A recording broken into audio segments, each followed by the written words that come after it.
Today we're going to remove some filler. We've got a client who's come from another area with in effect what is excessive filler. There's been too much filler put in. There's probably a little bit of background chronic inflammation as well that's reacting with the skin.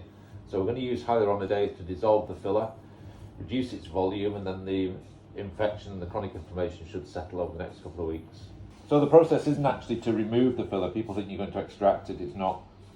We're injecting an enzyme called hyaluronidase, and hyaluronidase breaks down the links between the filler molecules. So fillers are cross-linked, which means that the molecules are fastened together by bonds, and it's those bonds that make the filler last. Whereas if you break the bonds using the enzyme, then the body just removes it. So it's tiny injections into where you can feel the filler, and then massage it to allow it to break down, and the body removes it. So we started on the left-hand side first, and actually you can see it's already working now because we're getting more reduction on the left than we have on the right, and that will catch up with time. So we're just letting it work, feeling for the patches of filler. There's a little one here, I think. Yeah, there's a little one there. I'm just going to inject that.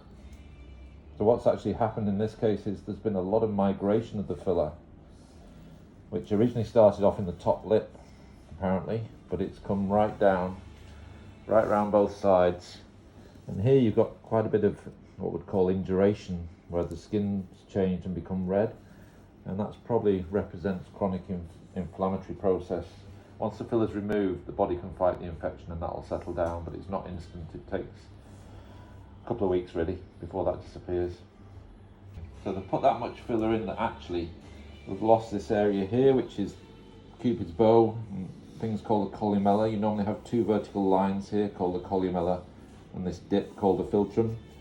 They've filled that much that the anatomy has been lost, and this is common when people sort of go for volume rather than respecting the anatomy, and it just gives us an obviously filled appearance, which I think is suboptimal really. It's quite high under your nose too, I think, isn't it? Yeah.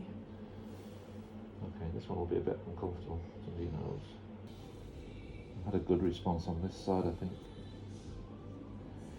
When you've got chronic inflammation like this, it's hard to be, it doesn't disappear straight away. So in this case, we may need another visit just to find out any areas that are still got filler in once the swelling's gone down.